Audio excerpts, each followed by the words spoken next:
many traditions for many years, I never really met any great masters. It was kind of a literary immersion, you could say. There were some masters, of course, in North America, but they were mostly in places like California or New York, or as a country bumpkin in Canada, I never encountered them.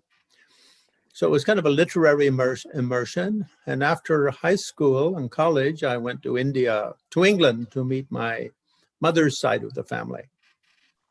She was a British war bride. And she was part of that kind of universalism movement out of England, where the reflex action of colonization was that the British became very universalist in their philosophy and spiritual outlook. So that kind of brought me close to Asia. And her father, so my maternal grandfather, had been a major in the army in India at the turn of the last century.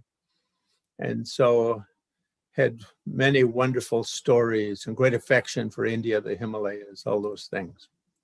So I had a kind of a genetic link, you could say, and a literary link, love for the literature, but no actual connection with living masters. And then when I was in Europe, I heard the Dalai Lama was opening a school for Western people. And so I saved up my shekels, and the next year went there.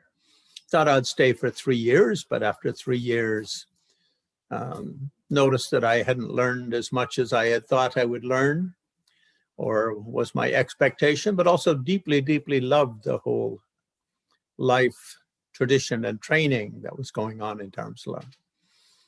We were kind of, you could say, like foster children under the Dalai Lama's care. It was kind of like that in Dharamsala after he opened that school.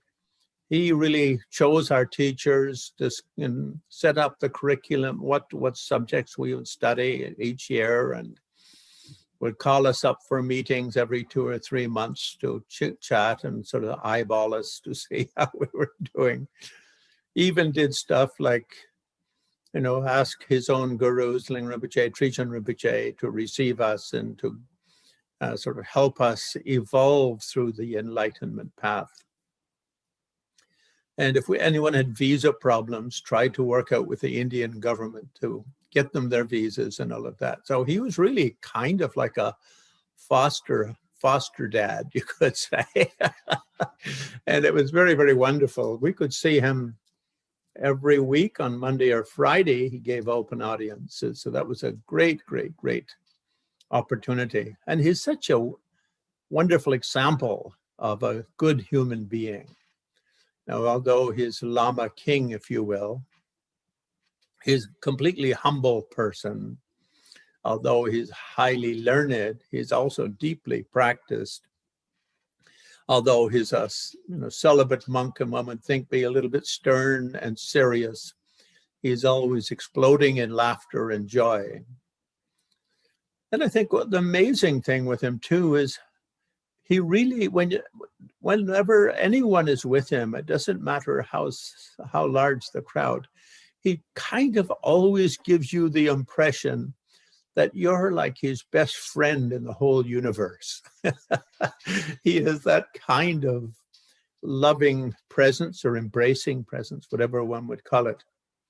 And not really a kind of a religious kind of love, but just kind of like, you're a granddad who really likes his grandkids. I was married to a Jewish woman, so when she met him, it was like, wow, he's like a Jewish granddad. If you know Jewish people, if you have many Jewish friends, you'll notice none of them like their parents that much, but they all love their grandparents. And they kind of, there's a generation gap, which I think is very healthy. It sort of helps for the individuation of each generation, you could say, but at the same time maintains a continuity. And of course, the Dalai Lama would teach twice a year in Dharamsala for about maybe 2 weeks, 3 weeks each time, 6 hours a day. And we would be allowed to attend those and he'd give initiations. But the bulk of the teaching passed down to the two lamas he appointed to teach to us. And both of them had just come out of long retreats. One had just come out of a 3-year retreat and the other out of a 6-year retreat. And in fact, the one that he appointed to be our daily teacher had actually come to Dharmsala because he wanted to do a second 3-year retreat and just came for advice and blessings and got drafted.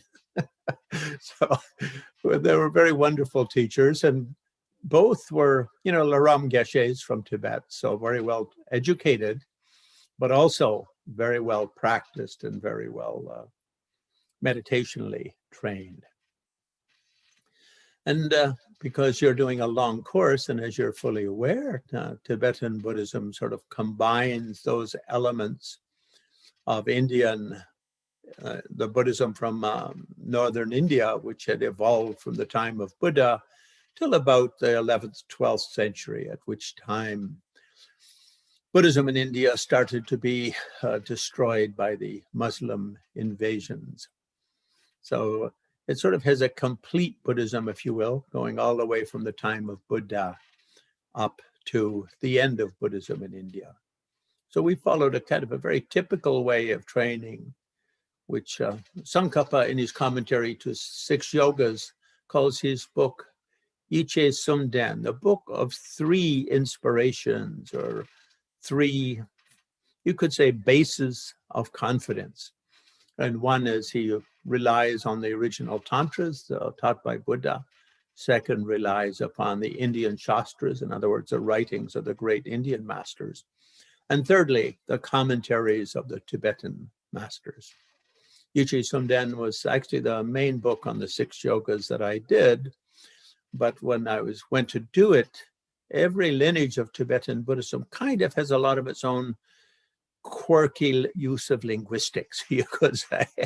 So I read about, 20 other commentaries to it to sort of get a feel for the unique language of the 6 yogas, you could say.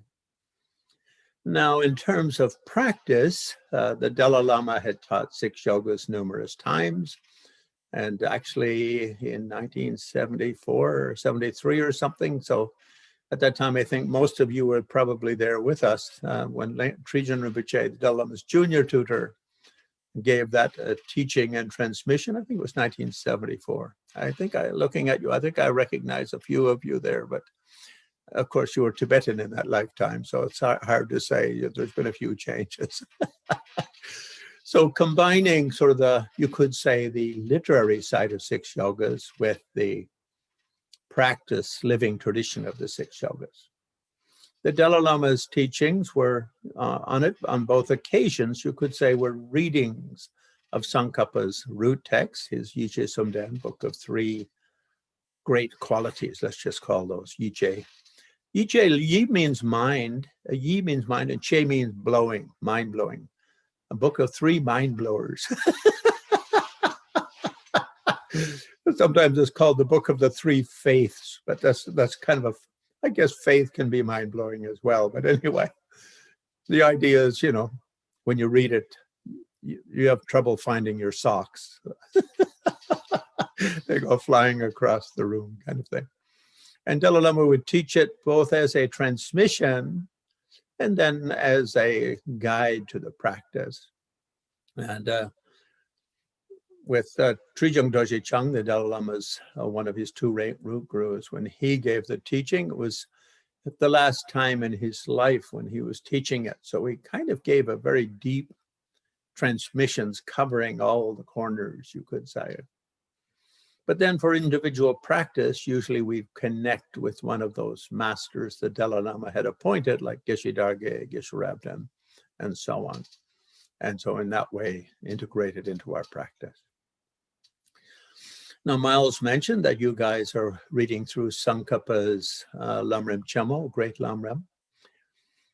And it's linked as one of the 8 great Lamrims of the Tibetan tradition, listed by Pabanka as one of the 8 great Lamrims, we could say.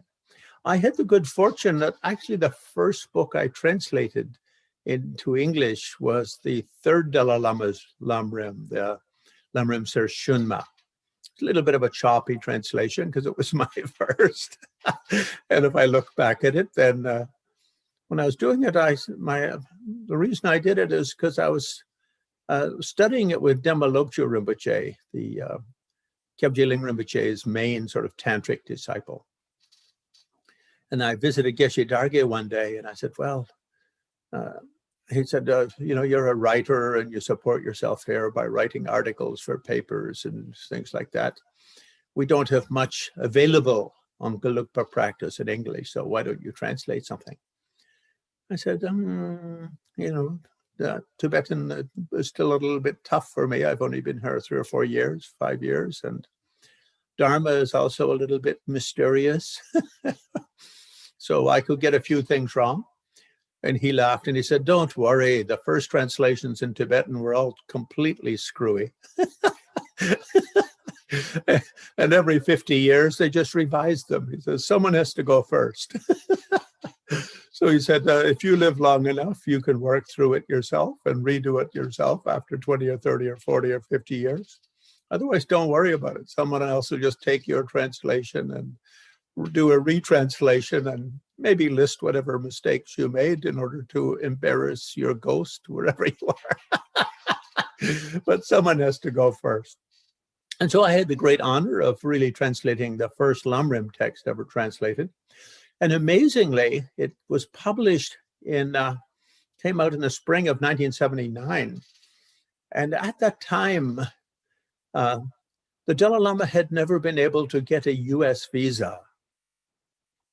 And so I was, in the spring of 78, I think it was, I was editing a series of talks for publication that he gave on his tours to Europe. And I said to his first secretary, how come he's going to Europe all the time, but he never goes to America? They said, he doesn't go to America because he can't get a visa for America. I said, that's absolutely not possible. My father-in-law is a Jewish PR guy from New York, media mogul from New York. I can check and see what's going on. And so if Dalai Lama is interested in going to America, and every year he'd get 100 invitations, but would always, never get the visa. So then my father-in-law writes back and says, well, the reason he could never get to America and never get a visa for America is he never applied for a visa to America. It turned out that the members of the Tibetan government, who had been the Tibetan government's liaison with the CIA, that had run a kind of a clandestine, you could say, black ops in the late 50s and the 60s, were the people that the Tibetan government would send down whenever there was talk about invitation.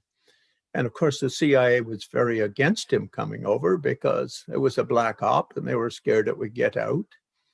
And it was at best semi-legal. And so they were very nervous about the whole thing. And so my father-in-law wrote back and said, please tell Dalai Lama if he wants to come, we can easily get him a visa, but he can't tell anyone in his government that he's applying for it. Because if he applies for it and the CIA gets wind, they'll block it.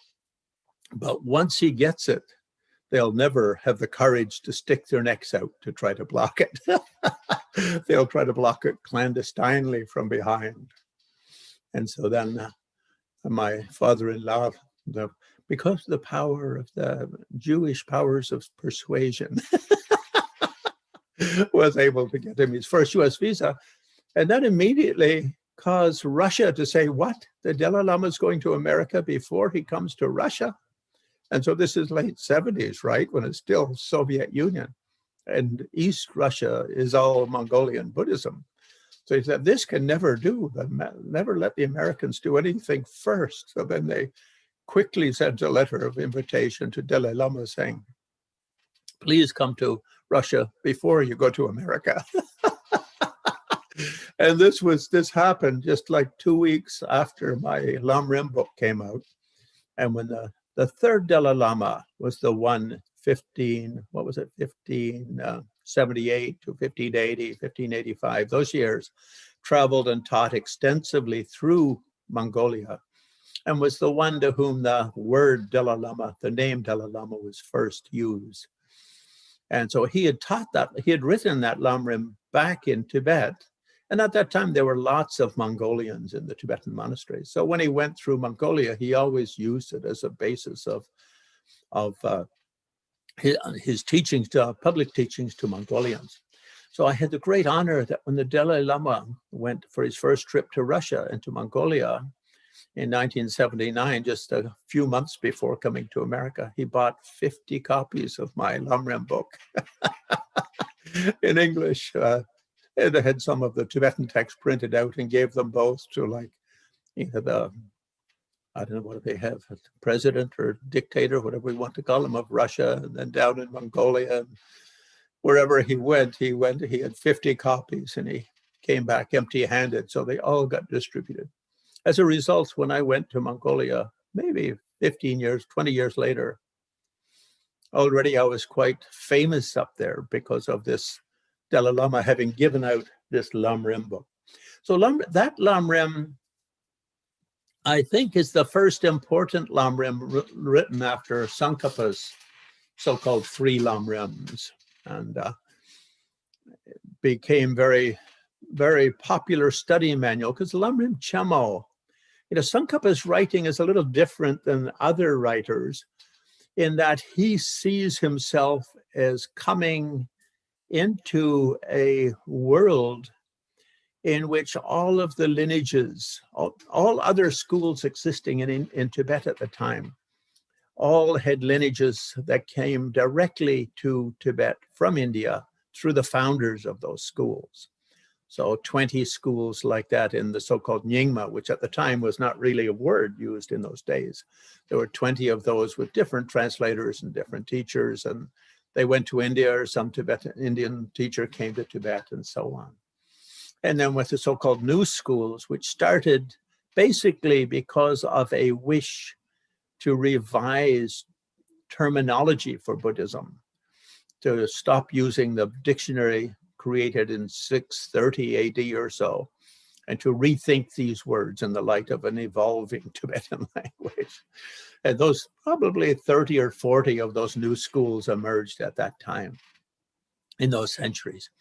And so at the time, Tsongkhapa was born into this country that was really, you could say, 200 or 300 countries united by a common language and a common code of ethic, I guess you could say, or sort of spiritual philosophy, spiritual orientation, deeply moved by the Buddhist tradition. And he saw his role as visiting all these and studying in all these different lineages and absorbing them, and basically trying to make, you could say, cross-fertilize them or bring them together or bring them into a kind of a harmonious understanding. It would be a bit like today traveling around America, talking to Democrats, trying to figure out what Democrats thought about anything, because they're become very sort of diverse in the last 20 years in very different directions. So all those schools, Tsongkhapa and his Lamrim Chemo does that. His Lamrim Tring, the intermediate one, is a little bit more settled, you could say. He does a little bit less of that. And Lamrim Dudun, he gets down to the nitty-gritty of the practice, the short Lamrim. So the third Dalai Lama's Lamrim basically just quotes the whole Lamrim Dudun and operates as a practice commentary to the Lamrim Dudun. I myself had the great fortune to study Lamrim Chemo in India in the early 1970s. And yes, a couple of you were there. I recognize you. So you're looking younger now in your new body. You did well.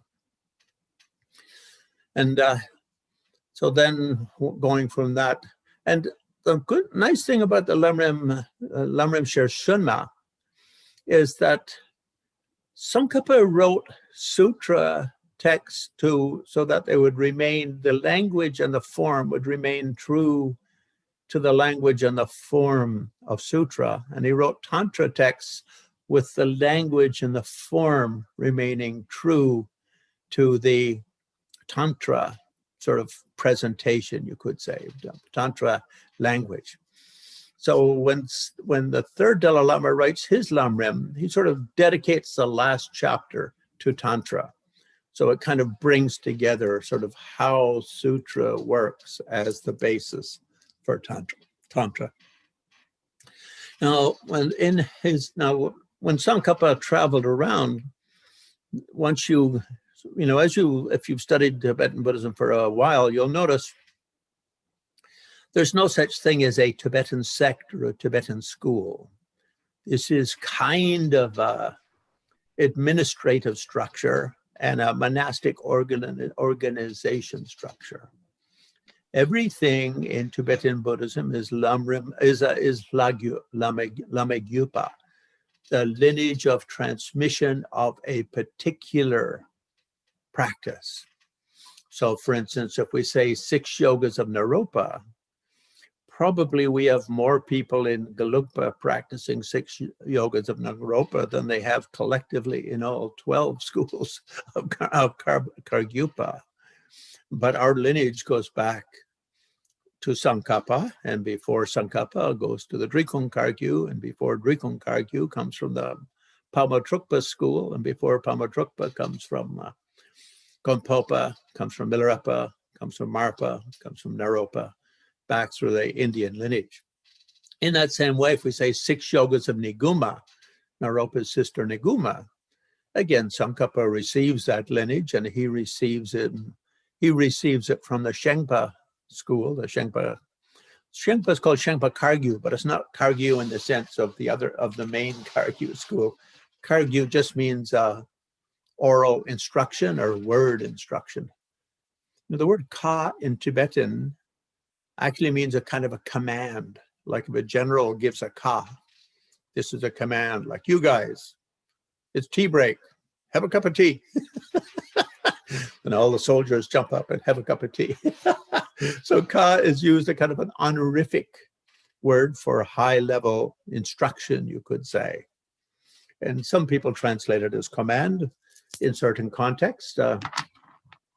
So the Shengpa lineage, having the 6 Yogas of Niguma, doesn't really have any connection with the other school, with the other Kargyu school at all, other than, of course, being neighbors and neighborly, and some lamas from both schools studying with the other schools and so forth. So all lineages of Tibetan Buddhism are like that, where the lineage that you practice is more important than the school in which you practice. So with myself, my own main guru was Kyabje Lingdorje Chang, the Dalai Lama's great tantric guru. Yungsen Chambo, they call him the great tutor. And he was the junior tutor before becoming the great tutor. And then when the first tutor died, then he became the great tutor. And then in case he would die or something, they immediately get a second in command, you could say, Trijang Rinpoche. Although in Dalai Lama's private life, I think, private spiritual life, they both performed a kind of an equal role in transmissions and teachings. So because he was my main initiation master, you could say, then Yamantaka Tantra became my favorite tantric practice. And I received that initiation from him actually about Christmas of 72. And I don't know if all of you here have tantric initiations or not, but when you get an initiation, a highest yoga tantra initiation, it's in 2 days. And after the first day, you're supposed to put some kusha grass under your pillow and blessing strings under your pillow. And then that should give you some auspicious dreams. So although there was no translation for the empowerment, and I didn't have a clue of anything that was said or done, I think a dog sleeping in the temple doorway understood more than I understood. The butterflies fluttering around the temple got at least as much. But that night, all night long, I just dreamed of Yamantaka mandalas, thousands of them coming, just falling into my body, just in waves, almost like a hailstorm, except each little stone was like a diamond of bliss.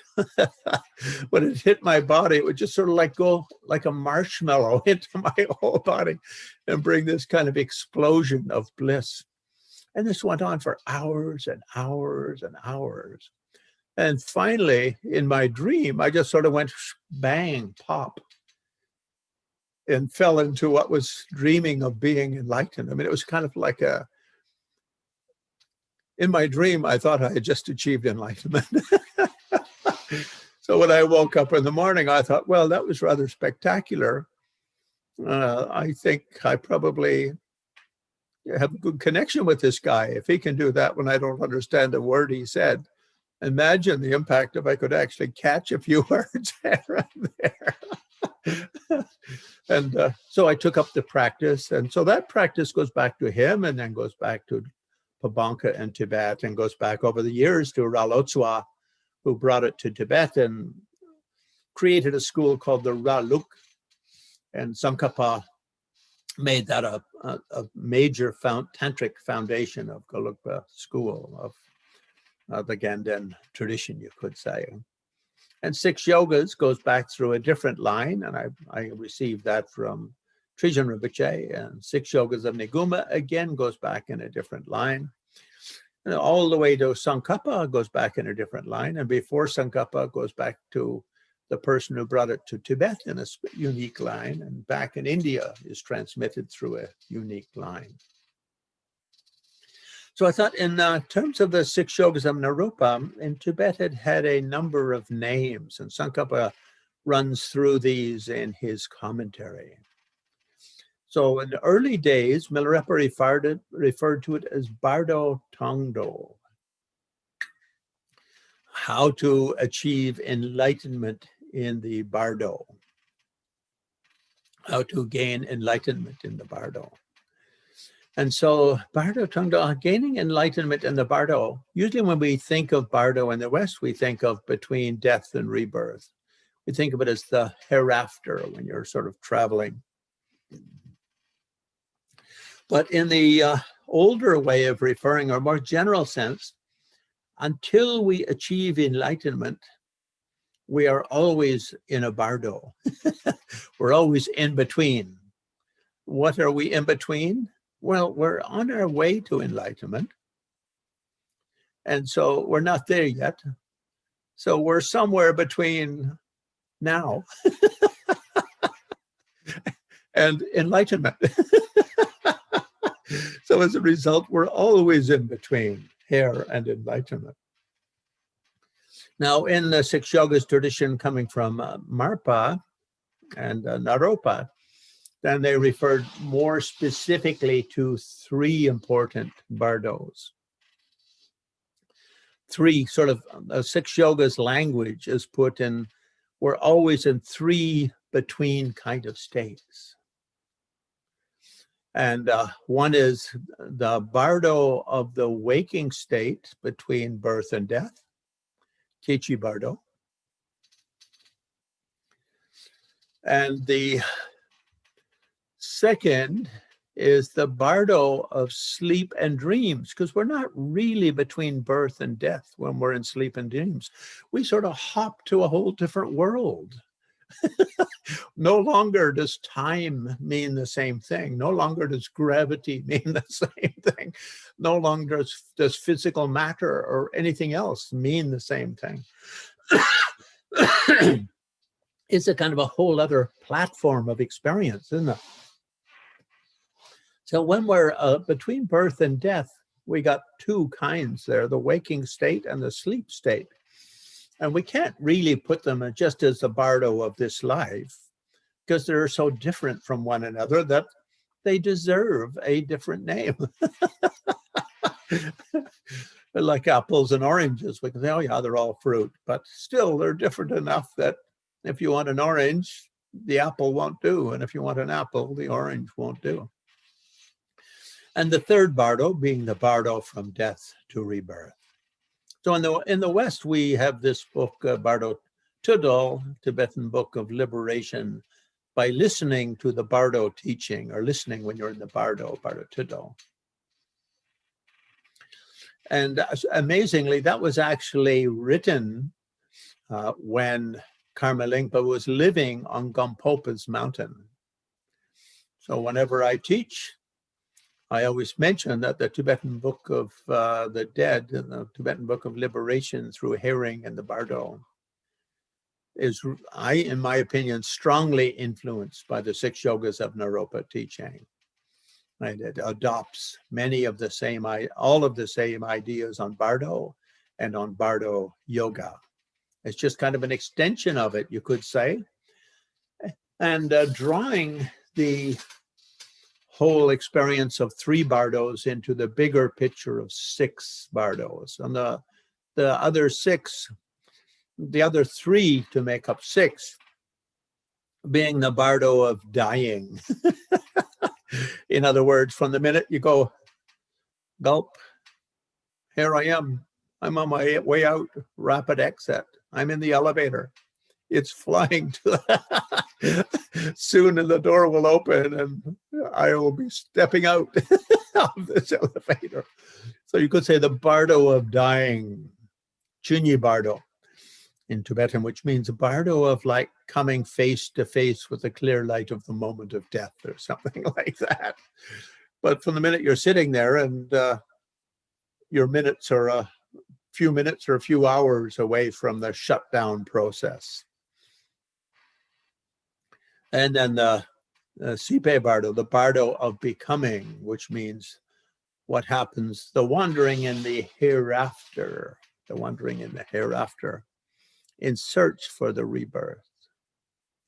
But then they throw in one extra one for the ordinary, like between birth and death Bardo. Rather than waking state and sleeping state Bardos, they throw in the Bardo of deep meditation, Samten Bardo.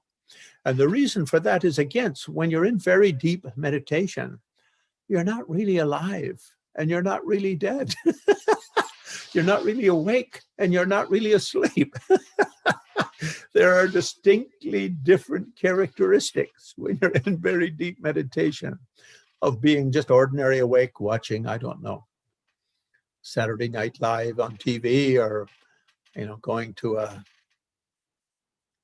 when I was teaching in Nebraska last year, Pink was playing there, going to a Pink concert,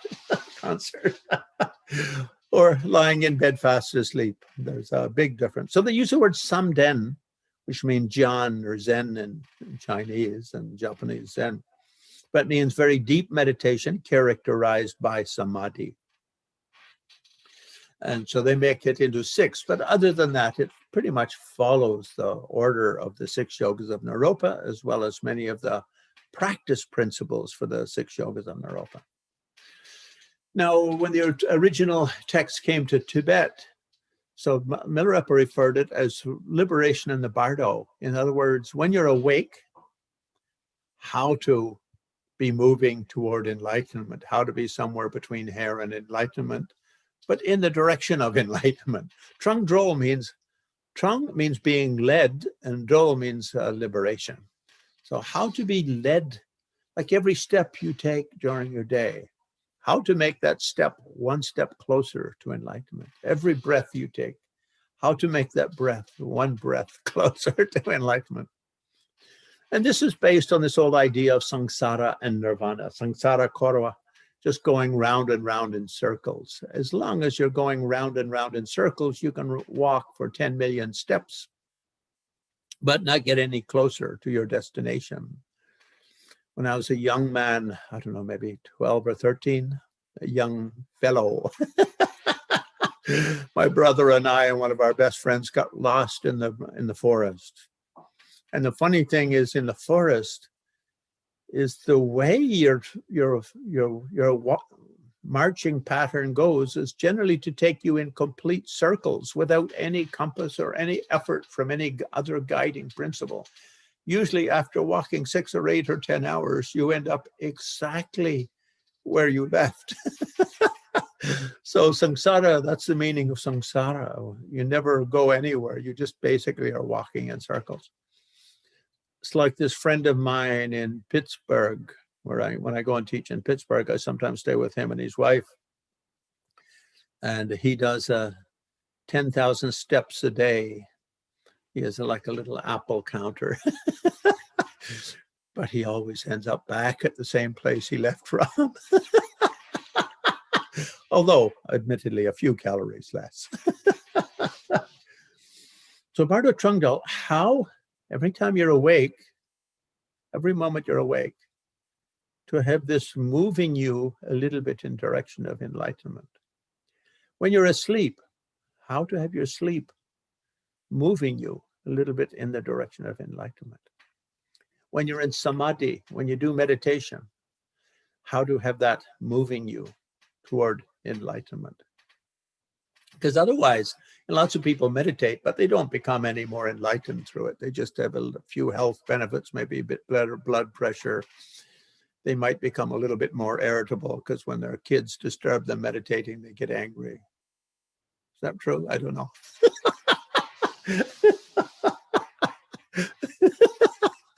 But samadhi doesn't necessarily lead to liberation and enlightenment, only if it's linked. It's, samadhi in India and in Buddhism in particular, Tingye Zen, is a kind of a mental power more than an enlightenment power. And it can be used, you could say, for both good and evil, as much as good and evil exist. So how to have it always going in the direction of the bodhisattva ideal of universal enlightenment, samyak sambodhi. And so this really comes down to what Marpa referred to as sewa sum and sewa gu, the 3 blendings and the 9 blendings.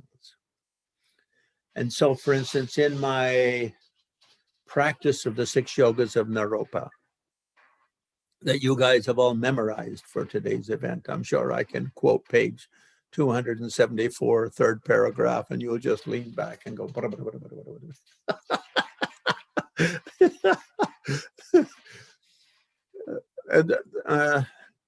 One of the commentaries in that is written by Gyalwa Wensapa, the predecessor of the Panchen Lama lineage. And he did, I think it was 14 years meditation in the Olka Mountains, achieved enlightenment, and became sort of one of the great, after Tsongkhapa, one of the greatest Gelugpa lineage holders. I think he was, he became almost like a second Tsongkhapa, although he used to say, before me there was Milarepa, now there's me, equal to Milarepa. He was a very humble guy, much like myself. Very humble, very humble. I saw this wonderful cartoon, when Trump, just after he became president in 2016, people are sending around lots of sort of Trump joke cartoons. And one of them, he's dressed like a Buddhist monk, and he's sitting there looking like meditation. He goes, I'm very egoless. In fact, I am more egoless than any other egoless person I have ever met. Anyway, so the idea of these 3 blendings, 9 blendings, is the bulk of Gyalwa Wensapa's commentary on the 6 Yogas is dedicated to that. Now, already at that time, we had Tsongkhapa's 2 commentaries, both his big commentary, sort of where he goes through all the different lineages of 6 Yogas, 20 different lineages and schools practicing 6 Yogas in Tibet. And he sort of goes through who's got it right and who's screwing it up, and sort of puts it together the way he thinks it should be done. And then he wrote an easy practice manual where he drops out all of that and says, okay, do Vajrasattva, then do the Chakrasamvara, and then do the physical exercises, and then do the empty body, and then do Tumo, and then do illusory body, and then do clear light, like that. So he just does it from a kind of a day-to-day how to do the practice instruction. But Gyalwa Wensapa takes it down to these 3, and I always like to mention them when I teach six yogas to anyone, or when I discuss the six yogas with erudite and educated peoples like yourselves. Because the whole path of Tantra is really based on these 3 or 9 blendings. So in all of the Tibetan commentaries, it always begins with preliminaries, and the preliminaries, of course, in Gelugpa means lamrim chamo, or means doing the lamrim, or at the very least, lamso nam som, the 3 principles of the path, which are sort of a simpler practice side of things. In other words, cultivating a mind of inner freedom. Sometimes ngejung is translated as renunciation. I even translated it that way myself in my early days, but I don't like it anymore because there's so many nice things out there. People could get the wrong idea and think they have to drop them if they want to practice the 6 yogas. So it really just means, in Tibetan actually, and I discussed this with Geshe Thupten, because his translator always used to use that, and Dalai Lama's translators use that, and Ling Rinpoche's translators use that. And I said, why do they always say renunciation? It doesn't make epistemological sense, because nye means definite, and jung means arising. Arising, certain arising. So there's no giving up anything, and I don't even know what a nunce is that you nunce. Does that mean you're undoing it or you're doing it again? Like renunce as in repeat, or renounce like give up. Anyway, he said because ngepa jung, ngepa means a kind of in the direction of certainty, and ngepa in Tibetan means certainty or stability.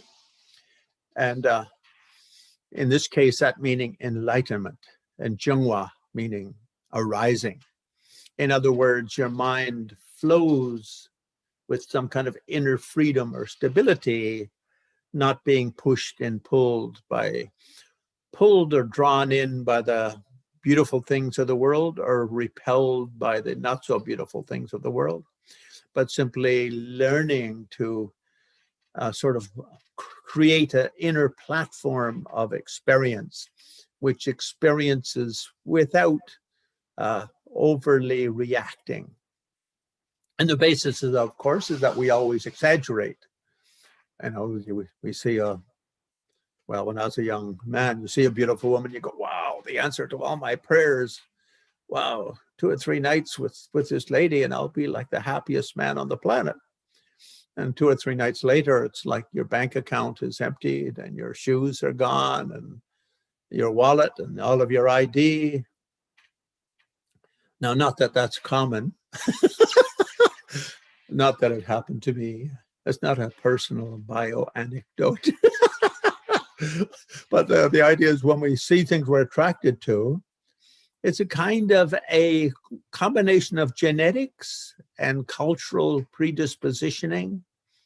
Like humans are a little bit afraid of snakes, because genetically we notice that snakes trump humans when it comes to a poisonous bite. And we're a little bit genetically repelled by spiders. But these are just kind of instincts, you could say, genetic instincts. And then we have certain kind of educations. We think this is good and that's bad.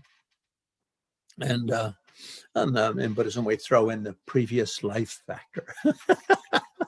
So when things look good, we overreact. And when they look bad, we overreact. So you could say, Ngejung really means a kind of the mind of inner peace. Perhaps would be the best word to do it. Inner stability, inner moderation, inner cool. Like, what was it called? No Drama Obama. Whatever went on, he always looked very cool. And I don't know if anyone down there told you, but your present president never looks that inner cool. He's got a whole other kind of way of doing things, which has its own charms, I'm sure. As a foreigner, I'm not allowed to criticize. And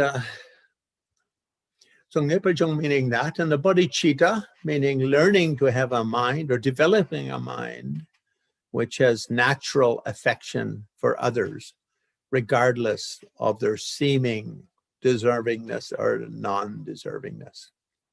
I think that's a little bit of a difficult one, but you know, the Dalai Lama always goes on about that a lot. He really harps on that. He's, you could say, a bodhicitta salesman, a professional bodhicitta salesman.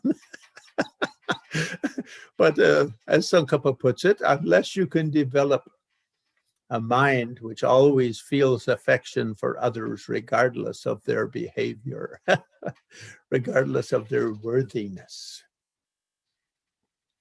then you don't have bodhicitta, and you're not a bodhisattva, and whatever practice you do is not Mahayana practice. And then finally, emptiness, some sense of what it means by non-duality, no self, and so on.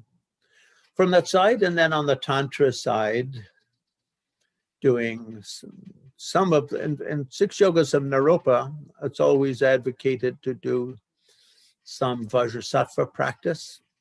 And that's because the tumo in Six Yogas of Naropa comes from Chakra Samvara and He Vajra. And both of those use Vajrasattva practice at the beginning of their daily sadhana. So in Six Yogas, to do some Vajrasattva and a Guru Yoga practice. In other words, learn to sort of have a kind of a controlled, respectful mind around the Guru, regardless of how much of an rectum aperture he may occasionally appear to be. And of course, we always hope that our teachers will always be perfect, but unfortunately, they aren't always perfect in our own mind. Like if we're in a bad mood, we'll see them in a bad way. If we're angersome, they'll seem irritating. If we're hungry, they'll look like, wow, if I could cook him up into a soup, that would be like a very delicious dinner. But sometimes in the West, I think this Guru Yoga issue becomes a little bit sensitive. Basically, because we don't have much of a tradition like that. So I think it's better to think of it more like an apprenticeship, learning how to be a good apprentice. Like if you're, and Shantideva uses that example in the Bodhicharyavatara. If you're learning to be a fisherman, you apprentice under an expert fisherman. If you're learning to be a good carpenter, you apprentice under a good carpenter. If you want enlightenment, apprentice under a good enlightenment man or woman. But so the Guru Yoga, I think, is, the other thing is when we take Tantra initiation, and all 6 yogas are Tantra, we take a precept to always see our body as a temple of a deity, as a being made of pure energy, you could say, being a deity body, a Buddha body, and the world as being mandala, and all other living beings as being emanations of enlightenment energy. So if we're doing that for all living beings, not to do it with our own teacher is a little bit silly. So there's that side of it there. And they also do a mandala offering and refuge and like that with the preliminaries that's often mentioned. And there, very often, they just do refuge, bodhicitta, Sangye Chodan, Soke Jonam La a bunch of times, and they'll do mandala offerings. Here's the whole universe. I hold it up and transform it into a paradise, and I send it forth as an offering so that all living beings may learn to see the world as a paradise.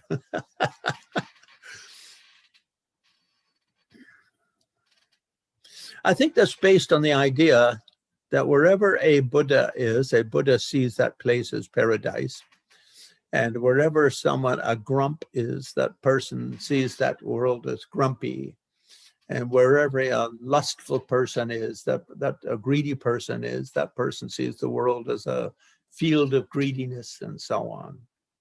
So it's sort of going along that line, but also a little bit going along the line of Tantra, that we should try to learn to be a little bit like Pollyanna on steroids.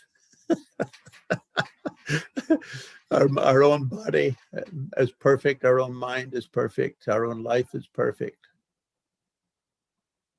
So when we do the tantric sadhana, I don't know if you guys as a group do that, but in Six Yogas of Naropa, as that Sankapa writes, and as do other writers at chakras, Chakrasamvara or Hevajra are the two best for doing the Tumo practice, because so most people doing Six Yogas do Chakrasamvara or Hevajra, or they'll do one of the Dakini practices coming from it, like Pabanka, for instance, did Vajra Yogini as a condensation or a simplification of Chakrasamvara.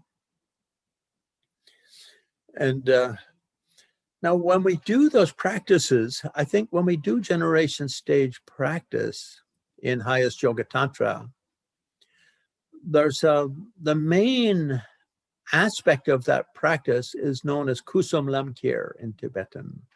Ku means body, sum 3, lam path, kir, carrying it to the path. In other words, we begin the sadhana, the 3 steps that are pivotal here that we're doing.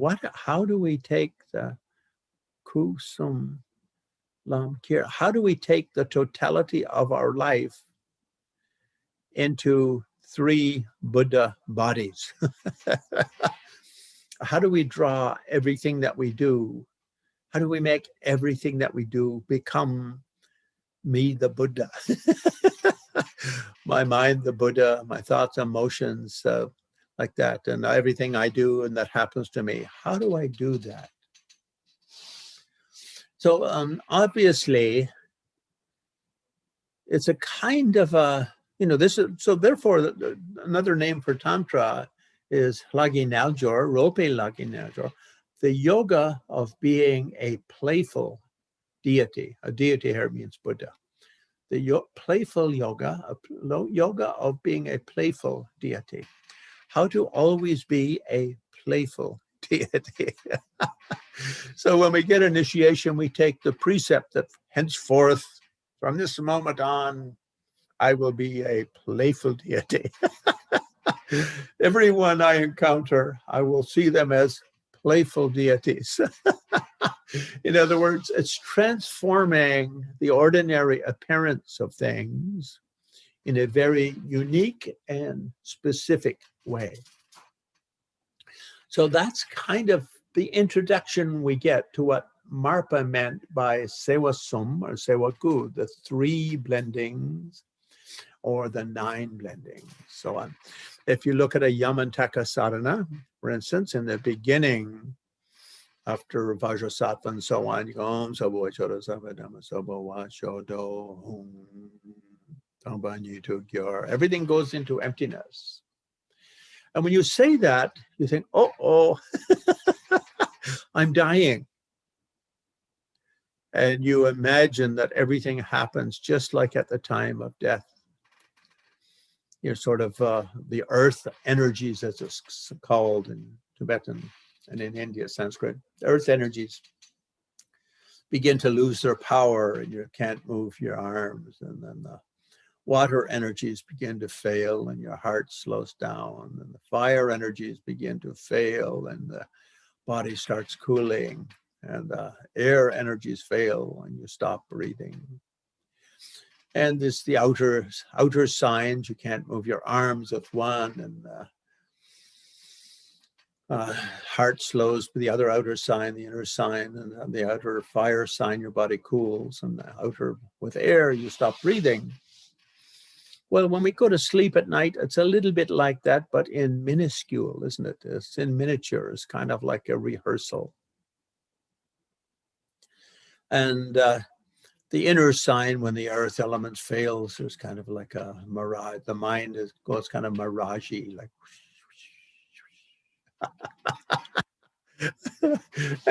And then when the air energy, with the water, then it's a little bit like being in a smoky room, like a blue smoky, like Southside Chicago, when you guys would visit Chicago and you go down to the blues bars in Southside Chicago.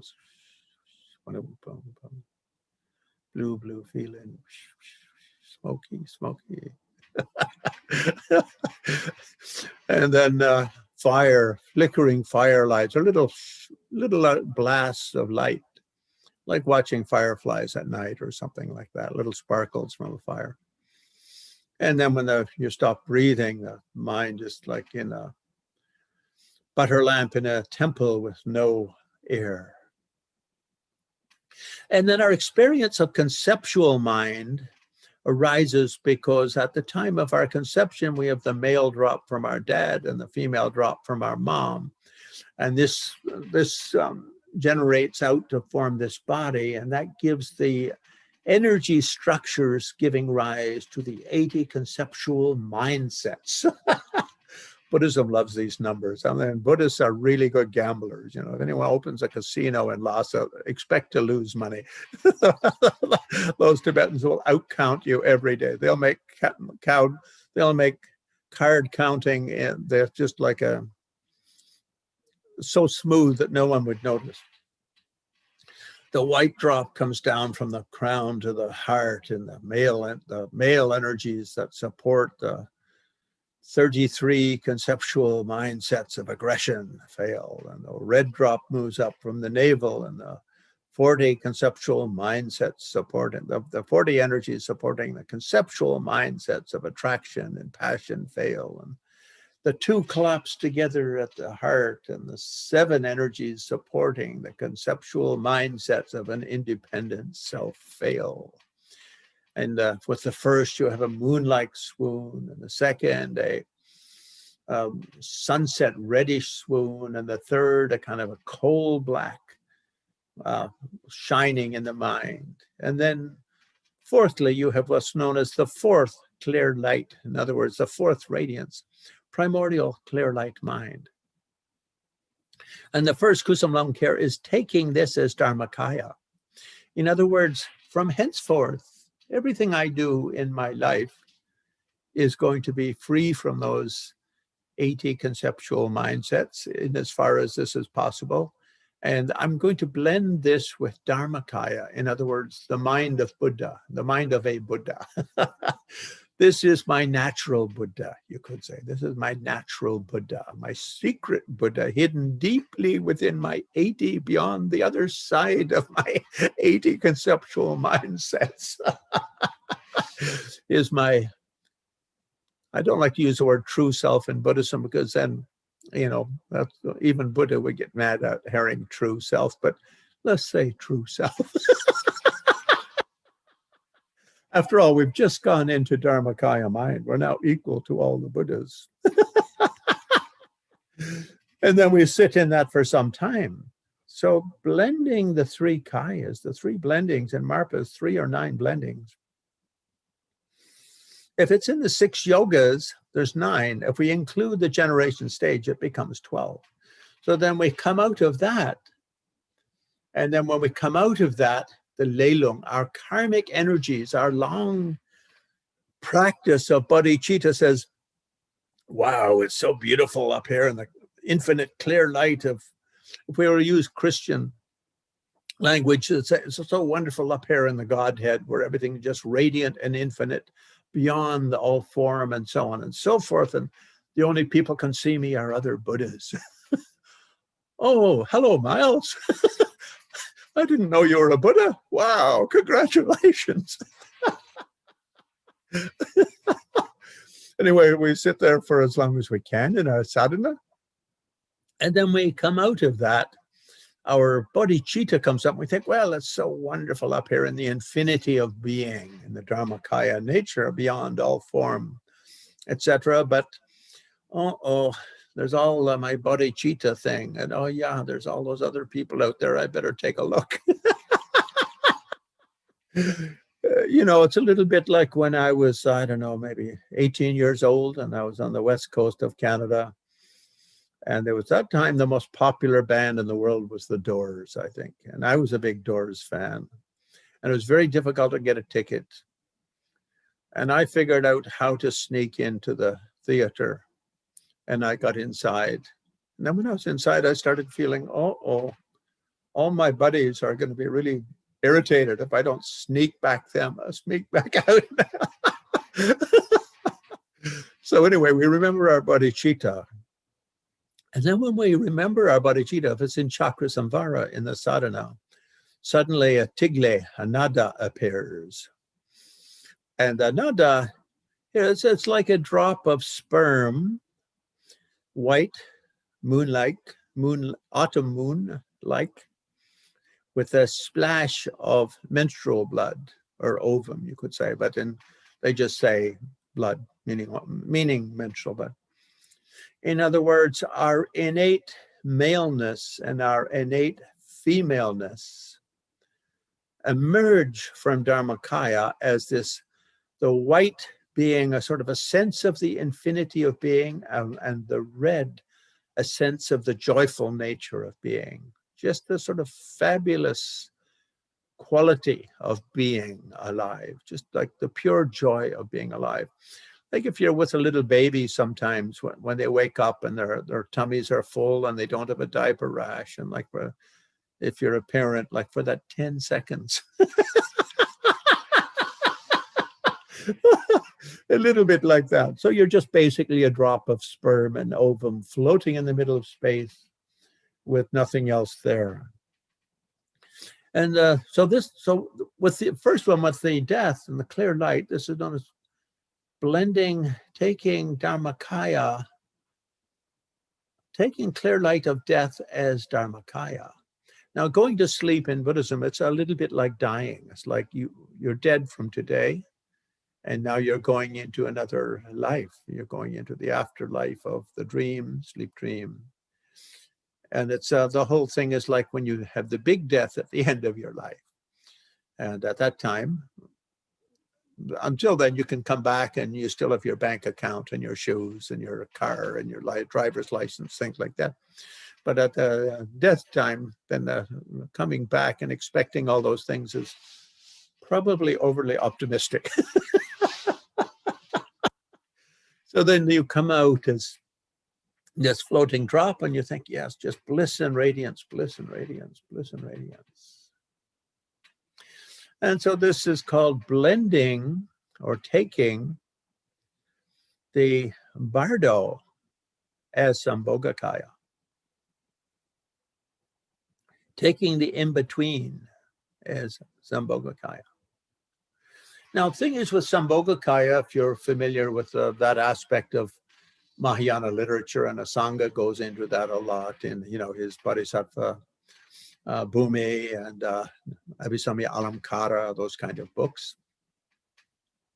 Sambhogakaya is kind of a higher emanation. You could say like in Christianity with the angels, but all the Sambhogakayas can all see one another and they can connect directly. It's kind of a higher plane of you. It's like when I was about, 10 years old, I was in school in the afternoon, and the teacher brought in Tchaikovsky and put it on, and I'm rocking in my chair. And suddenly I'm out of my body, and I'm flying through the sky.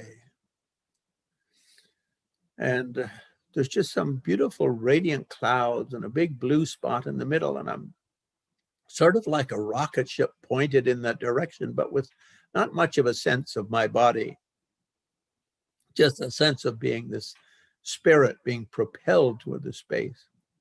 And I hear this laughing, and it's like the laughing of angels. And I thought, oh my goodness, I must have died and gone to heaven, because it was so beautiful and so exalted. I think, yeah, this must be heaven. And then the laughing got louder. And then one of the students in class, my fellow students, poked me in the ribs and woke me up. And it was all the kids laughing at how I was completely gone. I wasn't in heaven with the angels. I was making a fool of myself in front of the whole school, in front of the whole class. But anyway, the thing with Sambhogakaya is that ordinary beings don't notice a Sambhogakaya. All the students saw was me kind of rocking on my chair and looking. extremely ecstatic, like I was in a, I was a Cheshire cat who just ate whatever the Cheshire cat eats that makes them look really happy. Sambhogakaya is like that. If you do Yamantaka Tantra, then rather than just a tigle, the drop of sperm and ovum, or sperm and blood, then you come out as wrathful Manjusri. And out of that, then you come out of that, you think, well, here, only beings on this higher level can perceive me. So in that way, so Sambhogakaya is likened to thought and emotion because nobody can really read them except other people with clairvoyant powers. So to interact with the ordinary world through the world of the senses, I need to have a body, like a human or some kind of humanoid body. So in Yamantaka, then you look down and you see sun and moon and the syllable hung in between. And it's like at the time of the bardo, when you're looking for a rebirth.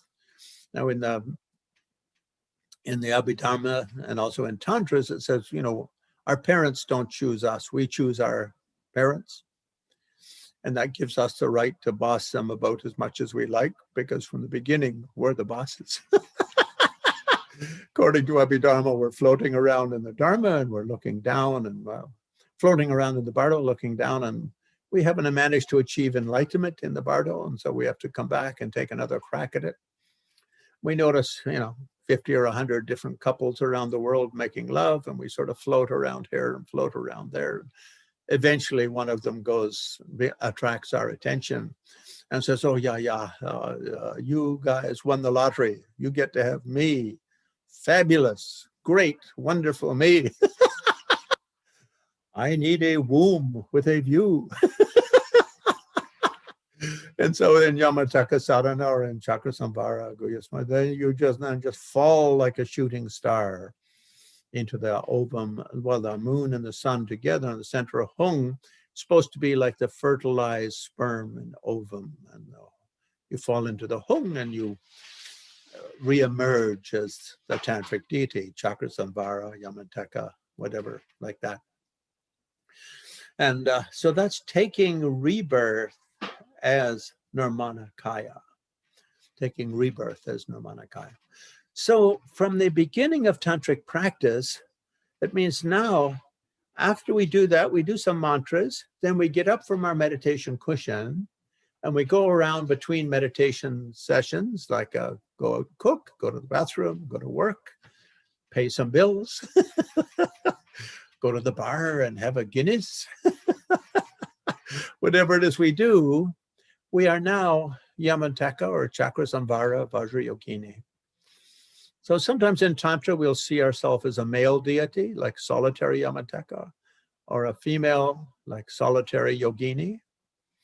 And it doesn't matter if we ourselves are male or female, we'll see ourselves as that way. Or sometimes we'll see ourselves as Yabyum, male, female in union, which, Chakrasamvara, like 12 arms and all those heads and many legs. And so walking in and out elevators can be a little bit cumbersome, but you get the hang of it after a while.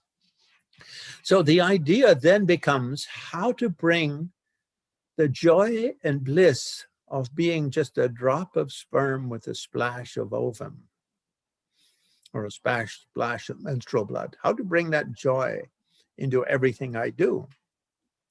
And the infinite radiance of Dharmakaya, clear light mind, how to bring that radiance, that stillness, that formlessness into everything I do. So in generation stage yoga, we practice like that. So if we go back to the first of those Dharmakaya, it said in Tantra, we experience that radiance on a number of occasions naturally. So firstly, we experience it every night when we go to sleep. So therefore, in Six Yogas of Naropa completion stage, the yoga of going to sleep correctly, so as to capture or grab a snapshot of primordial clear light mind becomes a big issue. Then we experience it also when we make love and have an orgasm. And therefore, in the various highest yoga tantra traditions, there's a kind of a technology for making love in such a way as to, again, give birth to a conscious experience of that clear light radiance. Then we experience it like at the tip of a sneeze. And we experience it, well, in another half dozen ways are mentioned in Guhya Samaja and other tantras. But in meditation, in generation stage, we try to kind of prepare our mind for experiencing it by means of kind of visualizing the process, you could say. Therefore, first stage highest yoga tantra is known as Kairam, the state often translated as generation stage, but it means a stage of giving rise or preparing for the actual experience. Then completion stage. So those are called those three are the three blendings of generation stage. In the completion stage, we do another three. And we do those three on 3 occasions. We do the 3 when we are awake on our meditation cushion. We do the 3 when we go to sleep as dream yoga and clear light of sleep yoga.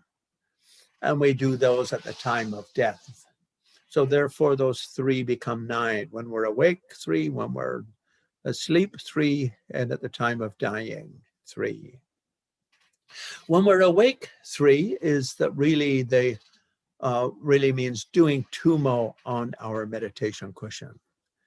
And tumo on our meditation cushion really means giving rise to that clear light mind experience on meditation. And so in 6 yogas, as Milarepa points out, tumo is the basis of all 6 yogas. And we can say the first 3 of those 6 yogas and their completion stage yogas or second stages or Tibetan Chandali or Kundalini yoga, you could say. And giving rise, tumo is the foundation because by means of accomplishing tumo, our meditation, our experience has 2 sides to it. And this really, you could say, is like a way of linking to the so-called Buddhist middle view or Nagarjuna's middle way teaching from sutra, except putting it in experiential terms. On the one side, illusory physicality means the whole energy side. My whole sense of being in a world with phenomena other than myself. You could say it's like that. Illusory physicality. And the clear light, Samgye Usal, means the sense of being in a world of utter formlessness where there's just infinite to me. All other things disappear. So in Sutra, we train on being in that middle way by learning to kind of lean towards form. In other words, I'm seeing things and smelling things and tasting things and touching things and eating things and thinking about things. And I'm seeing, tasting, touching. And then lean the other way into the infinite formlessness side of things. In other words, these are like distant signals that we can barely hear. It's like we're here 1,000,000 miles away, 1,000,000,000,000 miles away from the objects of the eye, the objects of the ear. We can barely even catch a glimmer that anything is there. They're completely gone. The emptiness side. Then the Tongchok side. Then the Nongchok, appearing side. We come back the other way. Now I can hear and I can see and I can smell and I can taste and I can touch and I can think about the things I see, smell, taste, touch, and hear. If I go too far into this, I just get caught up in that dream, that drama. If I I don't know, I shouldn't use any political examples, even though I like to do so when I'm doing them in person because it always irritates people a little bit, like, depending on which way it's going. But otherwise, in Tantra, often they use kind of sexual examples. So if you go too far into the world of form, you're not a good lover because you overly thrash about and you cause damage. If you go too far into the empty side, you're not a good lover, because your partner feels like they're not getting enough of you to really have the fullness of the love experience. So the objective is to find the way where you are violent and enthusiastic enough that the lover notices that you're actually there and you really care. But at the same time, to be so soft and gentle, but it's almost like you're an angel calling from 1,000 millions light years away. So Tantra often gives those kind of examples for the middle way. So here, Tumo, now the basic philosophy of all highest yoga Tantra is that we exist simultaneously on 3 dimensions. And like all things in Buddhism, we give these very sophisticated names.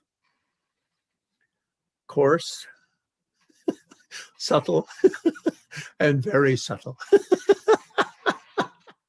So in ordinary life, coarse refers to this ordinary body of flesh and bones, and we're walking around and we see birds, and we hear things, and we smell things, and we taste things, and we touch things. So this is our coarse body. Based on the coarse body, we have a sensory explosions, data explosions, and this all comes in and explodes on our brain and gives rise to, and these are broken up into tiny little pieces of experience based on the way the perceptual process works of everything being partitioned. In other words, you see Glenn the Great by taking away that is not Glenn the Great. Everything else disappears and you are left with, ta-da, Glenn the Great. Or an apple, you look at your table and there's 100 things on your table. And by in your mind, everything else disappears and doom, the table. So with the coarse phenomena, coarse level of the body, everything is experienced in this conceptualized partitioning, you could say, a kind of duality, conceptualized partitioning. And for that reason, any meditation that happens on the basis of the coarse body always happens within the mind or state of consciousness that is driven by this, which we use a very sophisticated term for that, coarse mind, coarse consciousness. Now, within the body, we have a whole system of chemical agents coming from all of our vital vessel organs. So we can call those the psychoneuroimmunology system. Why do you spell psycho with a P? Is anyone's guess, please? You can get the psychoneuroimmune system, but in Tibetan we just call it salung tigle, salung tigle. Channels, lung energies, tigle, drops. In other words, my brain produces these and my adrenals produce these and all of my various parts of my body produce these. So behind the sort of very loud noise, it's like if you're in your living room and you're playing a TV at top volume, or you're playing, I don't know, some music at top volume, you don't hear the street noise outside. But that street noise is always there. You just don't hear it because it's too subtle and it's too far away and it's being overwhelmed by this coarse body, coarse sound, you could say. So in front of that, so behind that is the subtle body made of salung tigle, the chemicals, the energies, and the way these chemicals move, and then a kind of a state of consciousness impacted by them. So for instance, you can be in a room and, you know, there's lots, it's a beautiful place to look at and it's a wonderful sounds and smells. Everything seems really wonderful. But if you're inner energy, inner chemistry is totally out of whack, you will not be happy. Often we put it in 5 chakra systems. We say if your brain energies are too strong, you'll feel overly jumpy, fearful, and aggressive, something like that. If your throat energies are their thyroids, you'll either feel like too intense or too sleepy. Too intense or too sleepy. And if your heart energies are out of whack, again, you'll either feel too jumpy and nervous, kind of, Tibetans call that soglung, like disturbance of the heart energies or life energies. So people with that, they'll just start crying, like you just say something and it'll remind them of their puppy when they're a child. And what you just said, you think, oh my goodness, what did I say that upset them? So they're reminding their puppy, which got run over when they were 3 years old. And it's nothing to do with what you said. It's nothing to do with the room. It's nothing to do with coarse level of mind. It's only got to do with the chemicals. So we call that the subtle chemistry. And a lot arising from that, there's sort of a subtle background of consciousness operating behind. So we can call one of those, if we were to use Jungian, the consciousness and the sort of subconscious. And behind that, now, of course, Jung read a lot of this Buddhist literature when he was a young man. It's not impossible that he copied some of these terms or developed some of these terms in those readings. And of course, the first school of Buddhism in the West was really in Germany, Russia and Germany. So that's possible.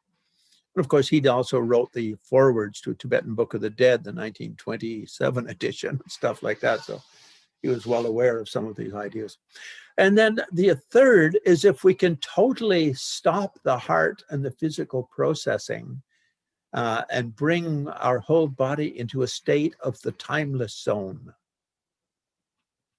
A little bit like the Twilight Zone, but without the musical background.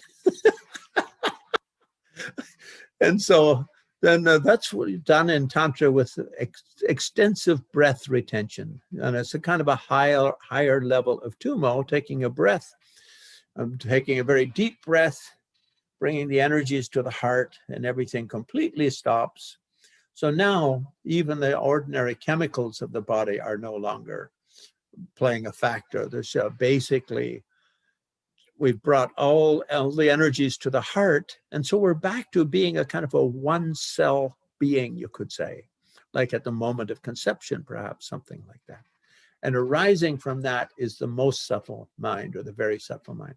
So in Tantra, we think these 3 things are always there acting, but usually we only notice this and we live as though this is like the big deal. Generation Stage Tantra says, don't believe anything exists in the manner of its appearance. And the biggest obstruction to tantric success is the ordinary, the way things appear to you, the shalong, being attached to the ordinary appearance of things, or falling into the trap of being drawn into the drama, something like that. The second level, we try to manipulate these drops to our advantage, and in particular, manage them through the 5 principal chakras. We mostly work with 4 chakras when we start, but we try to, working with the 4 chakras, use this inner energy, inner drops, inner chemistry, psychoneurosystem, as a kind of a way of accelerating the enlightenment process. So in Tantra, it's often said, if you can do that well, then one day of meditating on the basis of that accentuated body, the subtle body, is like 100 years without it. Like most things said by Buddhists, is vastly exaggerated. I can say it's really only about 50 years in one day, but anyway, an extra double there is quite okay. And if you can get to the third, then it's not possible to not achieve enlightenment before you die. And so this is said in Guhya Samaja Tantra. And so this whole kind of idea is based on the Guhya Samaja Tantra. So we could say the 6 Yogas of Naropa, 3 of them, the first 3 are really aimed at getting from this to the subtle body, to the very subtle body. And on the basis of the subtle body, getting to the subtle mind. And the basis of the very subtle body, getting to the very subtle mind. Something like that. You could say it's everything's based on that. And so the first three of those carry the names of the yogas that are used. In other words, Tumo, illusory body, clear light. We achieve enlightenment in one lifetime by these three yogas. And Guhya Samaja Tantra and all Buddhist Tantrikas say, no other way to enlightenment in one lifetime unless you are already so close from your previous lifetime that you can bypass them. In other words, you accomplish those in a previous lifetime. So you can get enlightenment in this lifetime without them.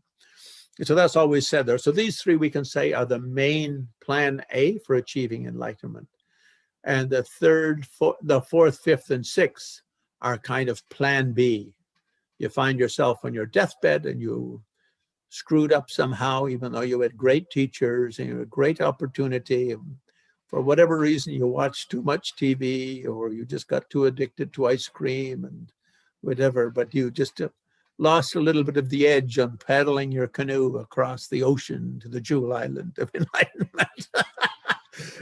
You ran out of gas halfway across and just didn't get there. And so then you're dying and you need a plan B. So plan B has three different options in the old days. And one of those is Bardo Yoga. As you die, what you learned about sleep and dream yoga, Bardo body is like the dream body.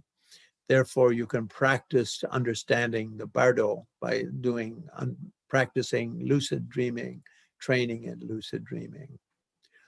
Now, as Karma Lingpa says in the introduction to the Tibetan Book of the Dead, only if you've gotten quite good in dream yoga, the yoga of sleep and dreams, and very good in what's called in Tibetan Lung Simpa, energy retention, should you give that a try.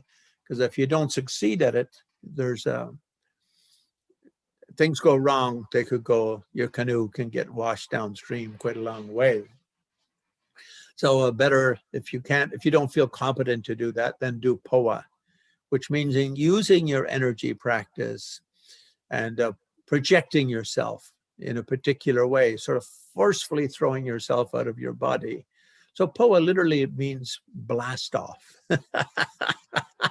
blasting off. And in Six Yogas of Naropa, Six Yogas of Naropa, sometimes we do that when you train in it. You use your natural wish to return to the womb. You know, men and women alike have this kind of wish to return to the womb. Whenever you're really sick, they'll kind of curl up in a fetal position and like, oh, mommy. And if you watch World War I or World War II documentaries, every time someone's getting shot or just about dying, they always call out. Their friends always say, yes, the last thing he said was, mommy. So the POA works by putting a naked yogini above your head. And my favorite is the white yogini, the Maitripa yogini, where she has her feet up behind her ears and she's right above your head. And then when you train in the dying, you think, well, I'm in the base of my body. Myself is down there in my navel chakra. And you use your Tumo practice and your energy control and so on. And you forcefully throw consciousness and energy all the way up to the heart, to the throat, to the crown. And when you're in the base of the channel, you look up and it's like looking out a telescope and you're looking directly into the birth passage of the yogini and into the womb. So you use the natural return to the womb in times of calamity, instinct at the time of death. And so that practice is very strong for the second part of Plan B. And the third part of Plan B is no longer done, which is you walk around looking for someone who's died. And the old days, you know, they would always, with bodies, take them and put them on the edge of a forest as an offering to wild animals and birds. So it was easy to do in the old days. You wouldn't have to like go and sit in the hospital waiting for a body or something like that. which, you know, these days you'd look very suspicious, right? In the old days, you would sit in those charnel grounds and you wait for a body to be dropped there where the person had, their life karma had expired, but their body still had a few miles left in it. And you, on the other hand, had less mileage left in yours. So you'd pop yourself out of this body into that body and hop out and run around in that new body. That's forceful entry, it's called, Trungjuk in Tibetan, but that they don't keep that anymore in Tibet. This it created a scandal in Tibet, and so the kings banned it. But it's still listed there as point of conversation. And amazingly, in Korea, all the Zen monasteries say that when Bodhidharma came to China, he was asked to help with the ghosts and demons on a particular mountain. So he sat in meditation, projected himself out of his body, went up the mountain to help in the ghost realm. And then a couple of very old Taoist priests walked down and saw this young, handsome 25-year-old Indian body just sort of lying there unused. And then one of the Taoist priests said, well, I guess he ran out of life karma, but his body is still fresh. So the Taoist priest popped himself out of his own body and into Bodhidharma's young Indian body. And then Bodhidharma up in the mountain noticed something happened, and he looks down and comes running down. What? Come back. And the Taoist priest says, well, sorry, but I only know how to go one way. But anyway, my body still has some miles left in it, so you feel free to use it. And so in the Korean Zen monasteries say that's why Bodhidharma is always painted looking like a quite old, kind of haggard, grisly old Taoist monk, rather than like a young, handsome Indian Taoist, like Chinese Taoist guy, rather than a young, handsome Indian monk. So I thought, so that's the kind of basic principle of the 6 yogas. And, you know, when I teach it, I always just teach Tummo, illusory body, clear light, because I always expect any of my students to get enlightenment in one lifetime. And otherwise, Bardo yoga is a little scary, and Poa, well, I don't know. You know, I like, what is it? Sun Tsang's Art of War. If you want to win the battle, put your troops in the death zone with no escape. Then they'll put up a really good fight. So if you teach Bardo yoga and Poa, people think, oh, well, if I don't get enlightenment, I can always do Bardo yoga or Poa. So I usually don't bother teaching those things very much at all. Just the first 3. So in terms of doing the Tummo practice, they always start with physical exercises. And in Gelugpa, we follow the Pamo Trukpa tradition. So Gampopa had 4 great disciples. One of those was Pamo Trukpa. And when Gampopa got old, he gave his hat to Pamo Trukpa. And so that was one of the 4 old schools of Kagyu, coming from Marpa Milarepa. When he got old, he gave his hat to Jigten Sungun, who founded the Drikung school. So from Pamo Trukpa, there's basically 6 main exercises, although if you break them down, you can say 10 or 12 main yantras that are done. But what one does is one does the sadhana of, say, chakra samvara vajrayogini, and then you do some physical exercises. And we don't have a lot of time, but they always start with a practice called lung salwa, purifying the air. And in 6 yogas of Naropa, you take your hand and you go, whoosh, you throw it out, then you pull it back and you block the left nostril. Then you take the left hand, throw it out. So you go like this, then the other way.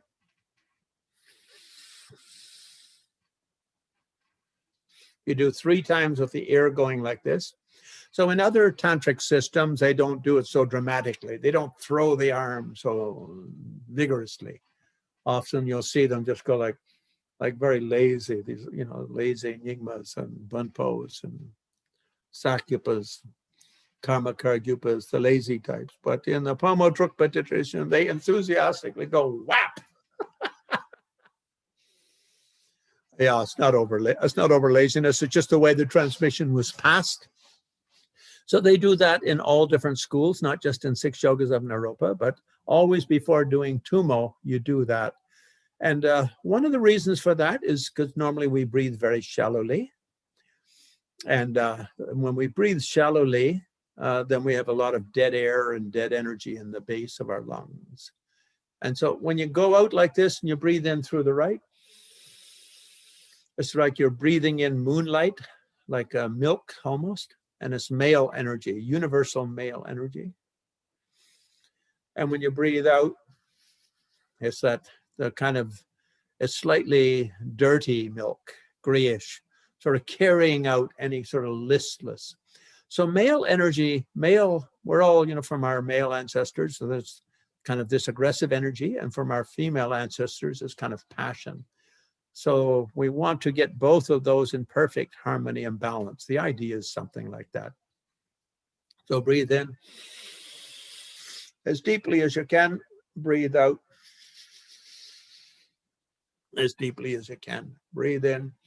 So you go 3 times this way with white energy, breathing in male, breathing out sort of dead air from your male side.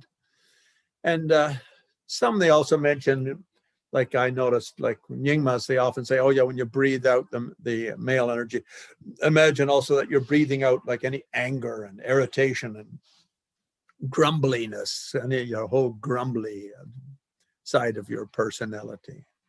And the other side, then you go the other way, breathing in through the left and breathing out through the right. And this is breathing in like red sunset energy, female energy, and sort of totally fills your lungs. And as it breathes out, it's sort of slightly smoky or dirty, you could say, carrying out any kind of dead lethargic side of that. And thirdly, you bring in both together in balance through both nostrils for 3 breaths. And you imagine it's blue and it's male energy in balance, but not quite tough enough or high enough, intense enough. So you should always do that before doing Tumo. Now, when you do Tumo, all 6 yantras, all 6 or 8 or 10 or 12, however many you want to do, are all based on the vase breathing. So after doing the 9 round, you do the vase breathing. And the way vase breath works, and I'm sure most of you here know it, but all breathing happens through the nose. Now you'll notice when you do the Lung Selwa, there's a belief, and there's a statement in Tantra that when your male energies are too strong and your female energies are weak, your right nostril is very open and your left nostril a little bit closed. When your female energies are too strong and your male energies too weak, your right nostril is a little bit blocked and your leftmost air is mostly passing through the left nostril. So when you do this 9 round, many of the texts say 9 is a general number given, but you should notice that when you started, the energies are a little bit different between the 2 nostrils. And when you finish, they should be quite balanced. Both nostrils the air should be kind of equal through both. And if not, you can repeat the 9 rounds. You just do the same 3, 3, 3, like that. You can repeat it until both nostrils are passing equally. So then vase breathing, you always, you sit in the 7-point posture, back straight and legs crossed and stuff like that. And of course, you don't have to be completely cross-legged if you're a little bit less spry or a little bit older or a little bit chubbier. Those things are kind of, you can do what's called the hero posture, where one leg is drawn in and the other down a little bit, like Tara sits in that posture. One in meditation, one busy in the world, as is often said, the heroine posture. Or just your legs down, however is comfortable. But back straight and legs out and hands crossed like this and in your lap. And then all breathing happens through the nostrils. So let's just do that for a few minutes, and you breathe in through both nostrils very deeply. As you breathe in, you roll the energy down as though you're pushing it down to the base of the spine. And some texts say to learn to do that, it's good to swallow, because as you do the swallowing, the abdomen moves into the position you want it to go into. So you breathe in, press down, and if you like, you can swallow, and that'll put your abdomen in the right position. And then pull up on the muscles of the pelvic floor. What does that mean? Pull up on the muscles of the pelvic floor. Imagine that you're on a bus ride in the Himalayas, and you've got a bad case of diarrhea, and there's still half hour till you get to the next bus stop, and there's no toilet on the bus. So later, of course, if you get good at this, people are able to do all kinds of strong energy practices by means of this. So it's called bringing down the upper airs and pulling up on the lower airs. You put them together. It's called vase, because in India, a vase has a long neck and a kind of a round belly, a little bit like our flower stands have in the West. Flat bottom, the definition of a vase is shabsham, round bottom, flat bottom, round belly, and long neck with the ability to carry water. It's a definition of a vase. So it's called vase breathing, because you put the energy into the bottom of your abdomen, or the base of your abdomen, making it shaped a little bit like the belly of a vase. And then you should hold it there for about 45 seconds, 30 to 45 seconds. And pressing down and pulling up. And then when you're finished, you should let the muscles relax and let the energy out slowly through the nostrils. So should we try that just for the fun of it? And I say it's a 1, a 2, a 1, 2, 3, 4.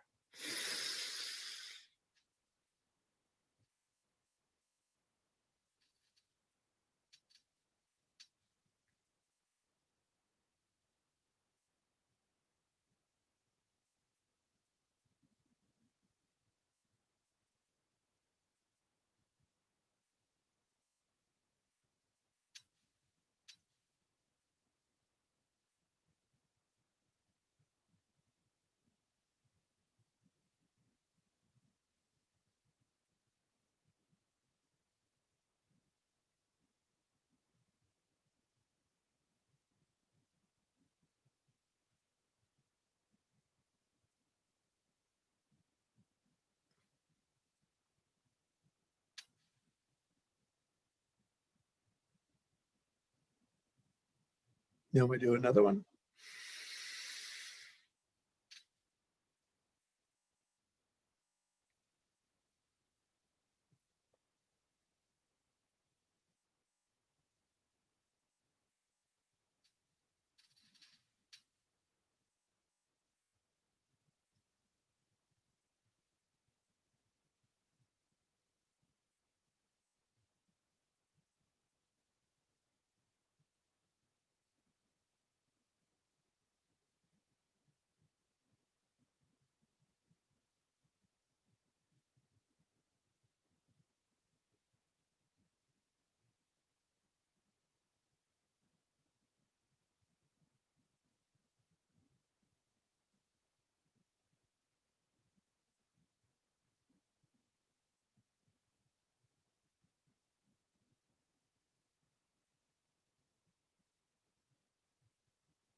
So the first one, we do just the vase breathing itself like that for, I don't know, maybe 5 or 10 minutes, something like that.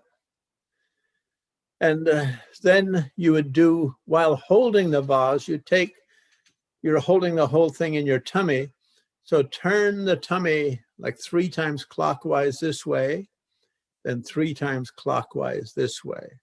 So it's like you rotate the whole solar plexus, but without moving your backbone, without moving your shoulders. So you take in a breath, Press down, pull up.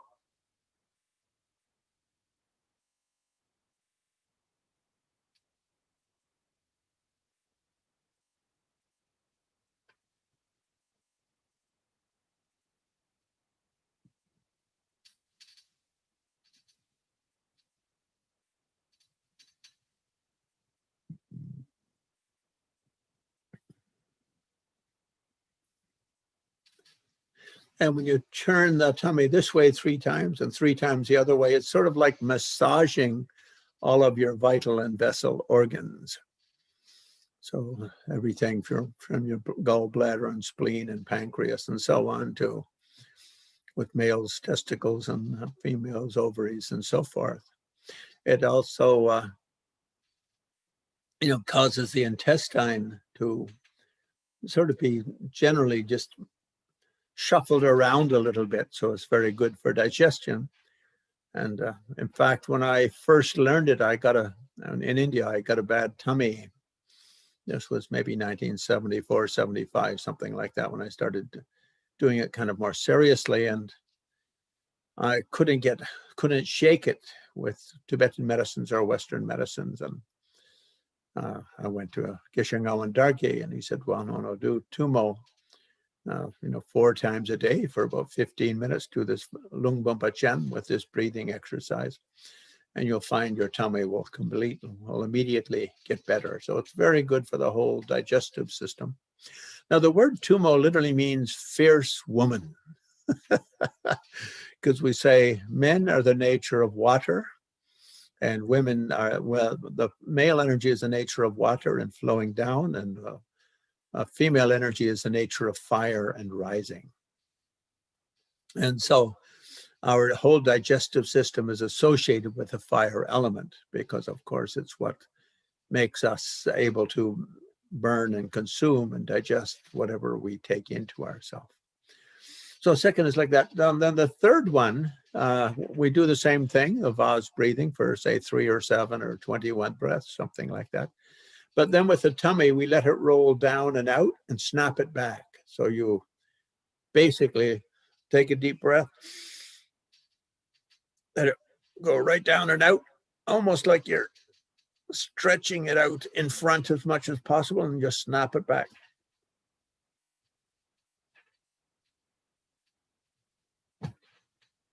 And of course, that's very good for massaging all of the vital vessel organs and preventing things like, gallstones, kidney stones, all those kind of things, but also for maintaining a happy, healthy digestive tract. But more importantly, from point of view of subtle body, we are arousing our fire energies.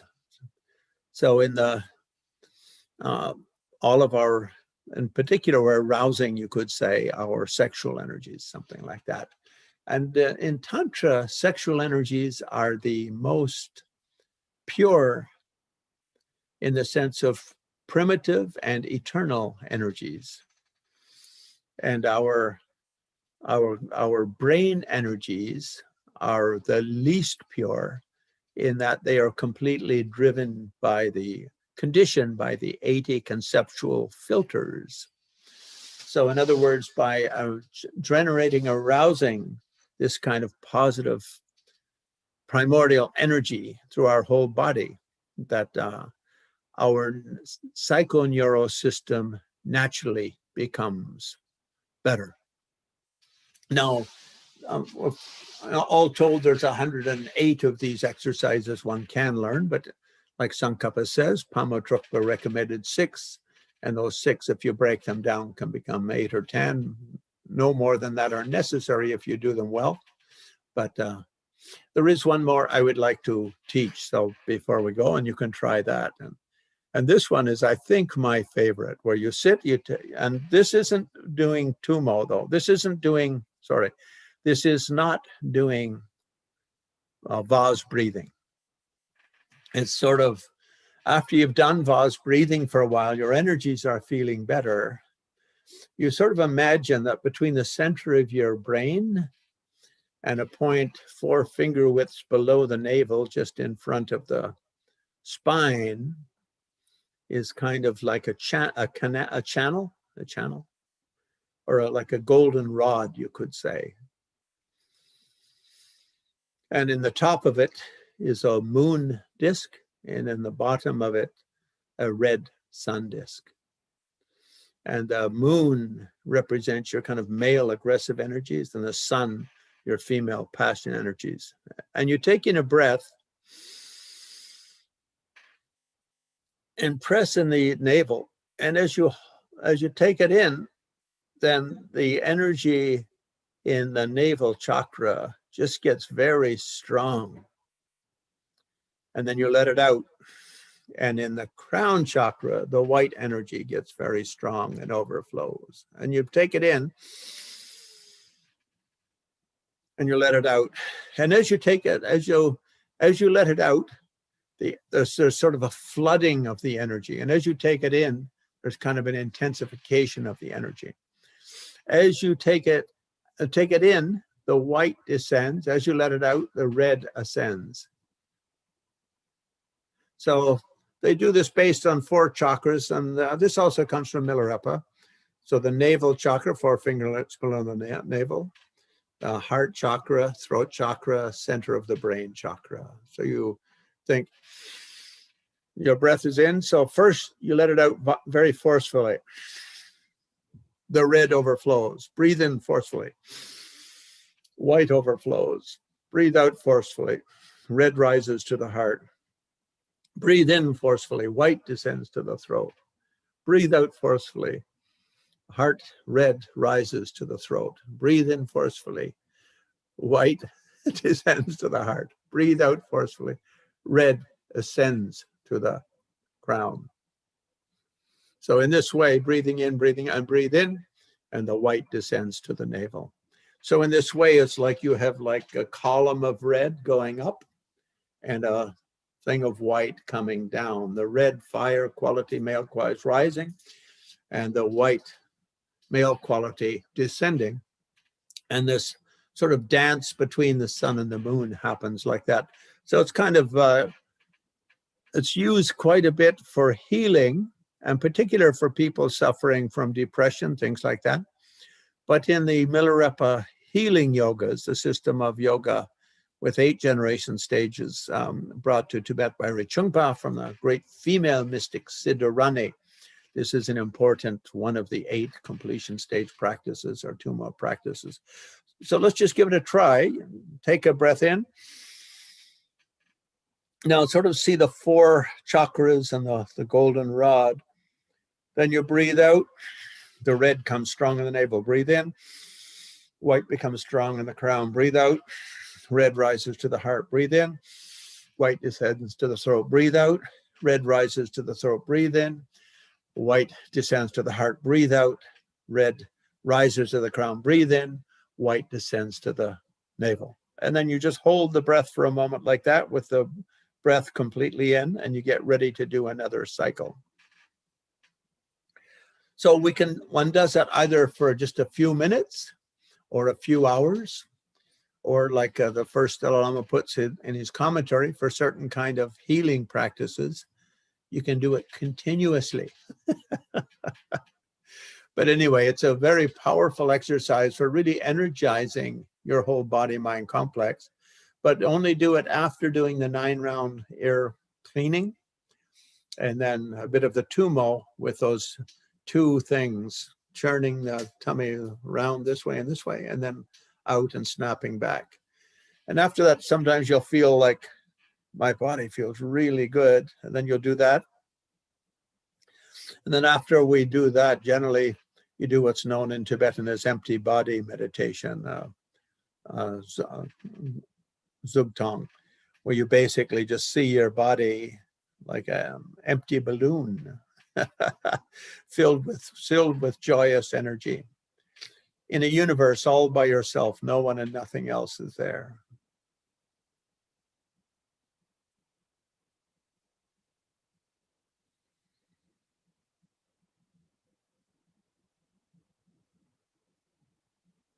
Yeah.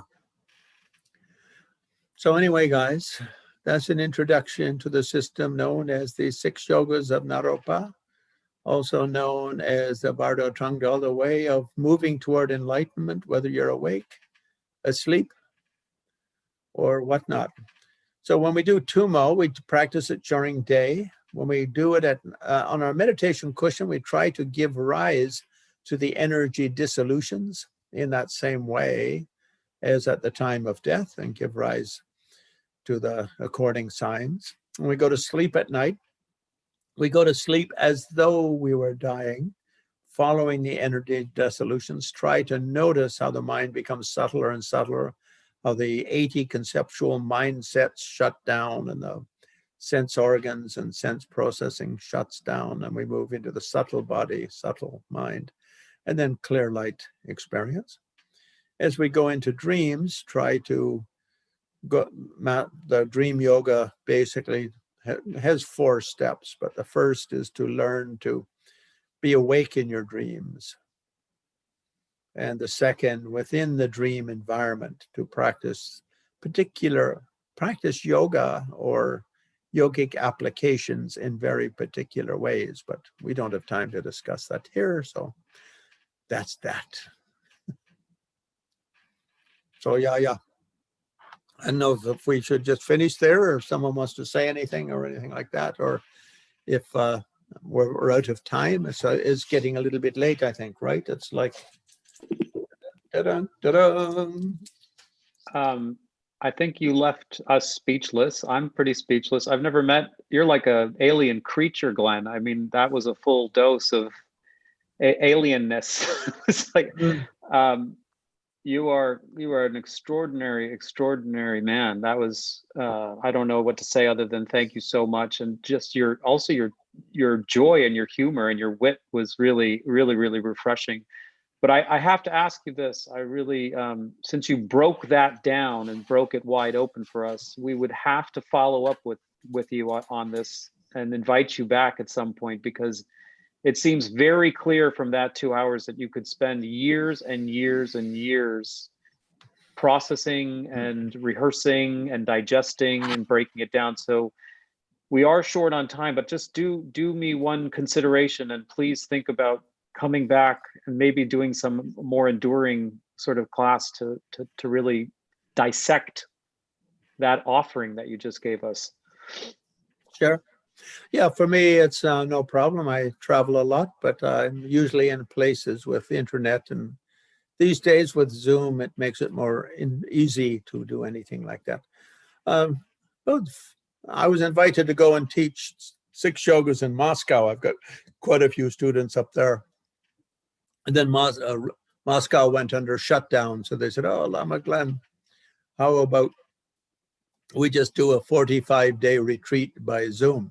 So, because they were all locked in their places, not allowed to go out, and food being delivered, that sort of stuff. So we did 45 days of lockdown retreat I would just do 1 hour in the evening, and those guys would have to work all day at the practice. But that's a whole different way of doing. And so each day we just learn a little bit and practice. They'd practice the next day. And the rule was there that they should do 4 sessions of at least 2 hours each from what they learned the night before. We did that for 45 days and nobody died. Nobody threw themselves out the window. And I don't know if you've been to Moscow, but I think they enjoyed it more than Russian TV. But anyway, thank you for the invitation. I'd happily, a few months down the way, if you guys like, I'm happy to come back and spend a couple of hours with you, or whatever you feel is appropriate, or join some kind of panel discussing these things, or lead a practice, or whatever you like. It's so rare. I feel very grateful. Thank you so much on behalf of the whole program. It's like a rare. I would love to just chat with you for hours. I mean, just your whole your backstory too, all the lamas that you've known. I'd love to pick your brain about all the ins and outs and the little stories. I'm sure you're filled with so many stories. And in leading up to this class, I also overheard one of your other lectures, and there's also this other very important aspect of how Western students and the transmission of the Dharma, particularly Tantra, shows up. And I heard your comments around how things really have to change. Some of the old formulas, I think in this specific case, you were talking about the preliminary practices in the Nungdro. And 2 or 3 or 4 weeks ago now, we also had Thupten Jinpa with us saying very, very much the same thing, that some of the preparations, I think one of the things I remember you saying is that normally people take initiation into Tantra and then go through the commentary, and you actually like it the other way around so that people don't feel committed before they buy, in other words, and sort of know what they're getting into before. Sure. Yeah.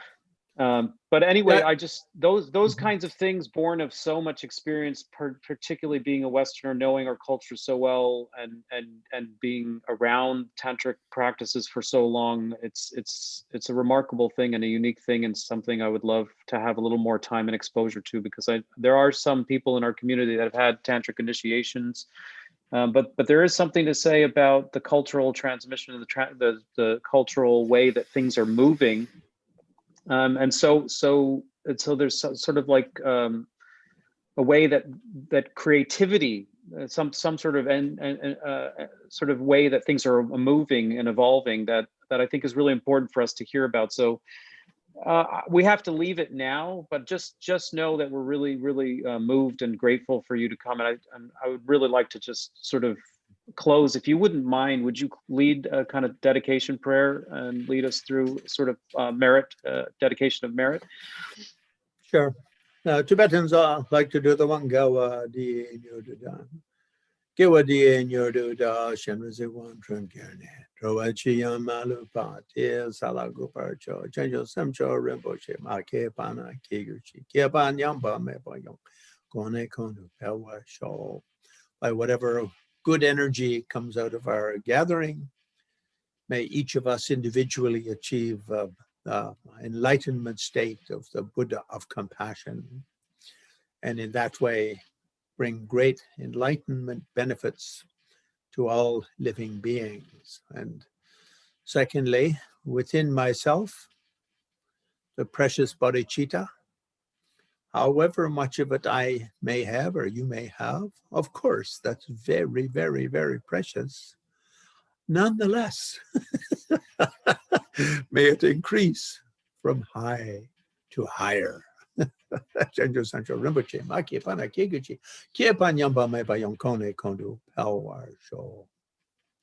Bye-bye. Thank you.